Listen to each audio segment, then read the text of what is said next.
Hey everyone, it's Jasmine from Jasmine's Astrology, but you can call me Jay. And for today's video, I'm going to chat about the solar eclipse in Aries. But first things first, if you are enjoying my videos, I would very much appreciate a like and a subscribe. It's super helpful and it's free.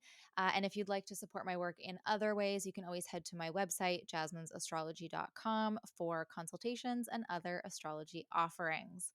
All right, let's chat about the eclipse. This is happening on April 20th at like 12:15 a.m. Eastern time zone at 29 degrees of Aries. Now, depending on your level of knowledge with astrology, you may know that the nodes, the moon's nodes, which are the points that trigger eclipses, are actually still in Taurus and Scorpio. So you might be wondering, like, well, why is this eclipse happening in Aries if the North Node is still in Taurus? And that's because while the nodes won't move until, the nodes won't move into Aries and Libra until about mid July. The node, and in this case, the North Node, is so close to the point of the lunation, the degree of the lunation, that it still is technically considered an eclipse. So they're within 5 degrees of each other. So it's actually a total solar eclipse. It's quite powerful, actually. And this eclipse itself is sort of a preview of what's to come when we will get the full series of eclipses across the Aries and Libra axis. This year, in general, we're sort of moving back and forth between the Aries, Libra, and Taurus, Scorpio axes, which really emphasizes this feeling of being between two worlds. For me, eclipse season already very much feels like this period of time where we're in between. We are in a liminal space. We're moving through spaces that we don't typically move through. And that really feels underscored here with one eclipse during this eclipse season happening in Aries, and then our next eclipse happening in Scorpio. And that's going to be in early May. Um, so it's this energy of sensing like, we're ready to sort of move on, but we're not totally clear on what direction we're moving yet. And we haven't really quite wrapped up with the previous path. So, like, we're starting to wrap up whatever story has been going on for us in that Taurus Scorpio axis and parts of our chart. And we're opening up the book on that Aries Libra story that's about to unfold. And so, as I mentioned, this eclipse in Aries is happening at 29 degrees, which is the last degree of Aries, but it's actually the first degree that the North Node will hit once it enters the sign. And that's because that's the direction that the nodes move through the zodiac. So I think this sort of does suggest some similar themes to a new moon of like new beginning, breaking new ground, especially since it's happening in a Mars ruled fire sign. However, I wouldn't treat this eclipse exactly like I treat a new moon, and I'll talk about that more in just a moment. But first, though, back to the fact that it's happening at 29 degrees. This means it's happening just a few hours actually before Taurus season begins. And so I think the buildup to this eclipse might be a little more intense than the after effect in this case, since both the sun and the moon will move on to Taurus, like I said, within just a few hours after the eclipse is perfecting. So, really, as soon as the moon moves into Aries, which is very late on April 17th, that's when we could begin to feel the energies of this eclipse starting to form. Now, in general, an eclipse is a point of disruption in the lunar cycle. It breaks the regular pattern. And so we might experience things being or feeling out of order, things not going as they usually would. Our rhythms and our routines are feeling out of sequence somehow. Now, what's actually physically happening during a solar eclipse is that the moon is passing between the sun and the earth, causing the light from the sun to be temporarily blocked or fully obscured, depending on the severity is not the right word, but depending on the totalness of the eclipse. So, yeah, the sun's light is either fully obscured or just sort of blocked, and it is a temporary thing. But let's internalize that for a second. Like, the light from our sun is blocked. We are cut off from that light giving life. So we're in the darkness. And what do we do in darkness? We move slowly, with care, and with caution. And eclipses, for my money, anyways, are not a time for your regular lunar rituals. I think they can represent opportunities to access things um, that might not normally be within our reach. But the flip side to that is that we might also then feel cut off from that which we can typically access.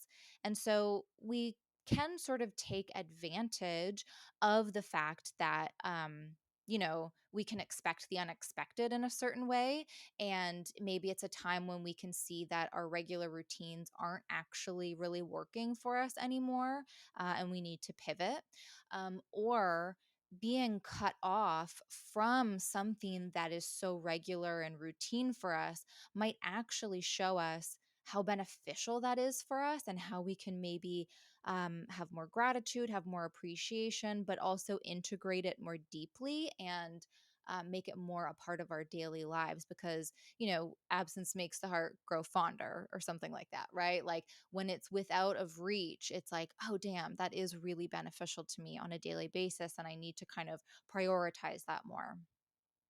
But the bottom line is that, in my opinion, eclipse energy is just a little too chaotic to fully depend on in terms of setting intentions and all that sort of thing that you might normally do at a new moon. I mean, if you are looking to block something out of your life, this might be a good time. And of course, that's all going to depend on how it's interacting with your personal chart. So, as always, you'll want to look to the house that this is taking place in, which for this particular eclipse will be your Aries house.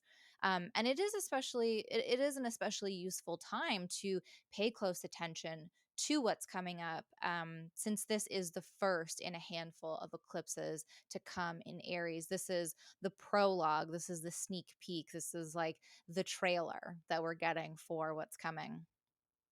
But some level of topsy turviness, of inconsistency and unreliability is pretty much guaranteed, as is a general lowering of energy. I mean, again, like our sun's light is blocked. So it kind of tracks that there would be a decrease in our own energy levels. And because this is happening in a fire sign and near the North Node, we might experience that lack of energy in combination with a somewhat counteractive feeling of like needing to do something right away.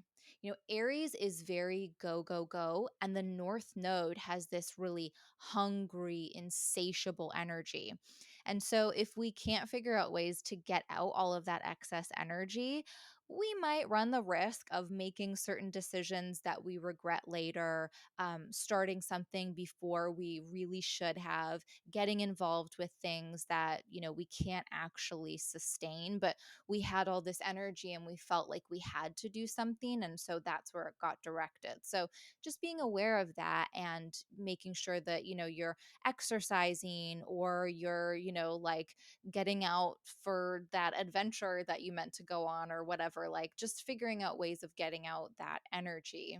Um, Aries is very much like think now, or sorry, no, definitely not. Aries is like act now, think later, which isn't always a bad thing, right? Sometimes we need that more go for it energy, but the North Node puts that on overdrive. Like the North Node really accelerates that feeling, that energy. And so, um, it like kind of puts it on overdrive in a level that's not super helpful. So just being aware of that and like maybe not jumping into the first thing that sort of feeds that craving.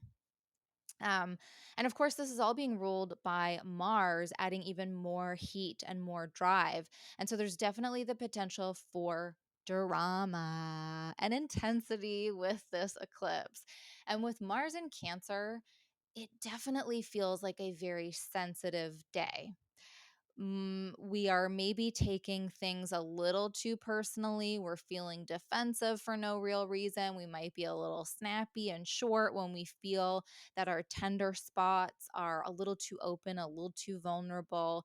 And so, when we do find ourselves, or if we do find ourselves in this mood, can we like take a step back and assess the situation and consider, like, am I actually being attacked in this moment?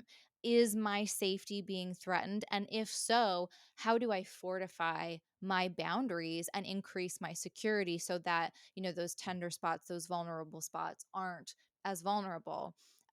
Or do I just need to maybe like cool off for a little bit? Do I just need to take a beat and get some space from the situation? And like maybe this sensitive reaction is a clue to where I need to attend to like some uncomfortable or neglected emotions.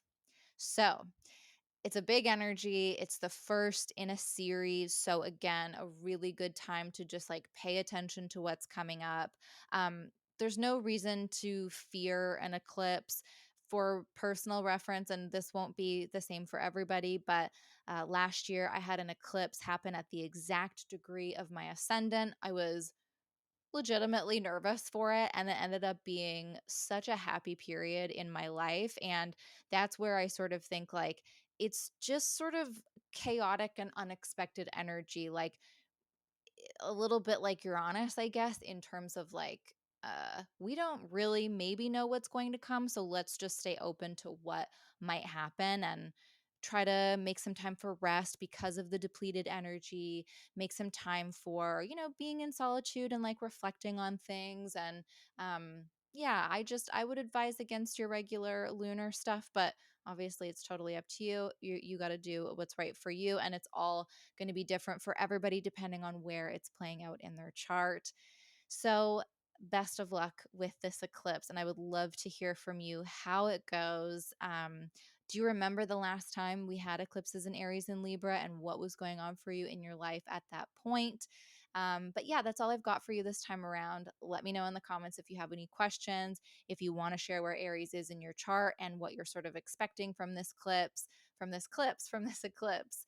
And yeah, I'd love to hear about all of it. Thank you so much for watching. And you can always get more from me over on Instagram at Jasmine's Astrology. And until next time, I'll catch you in the cosmos.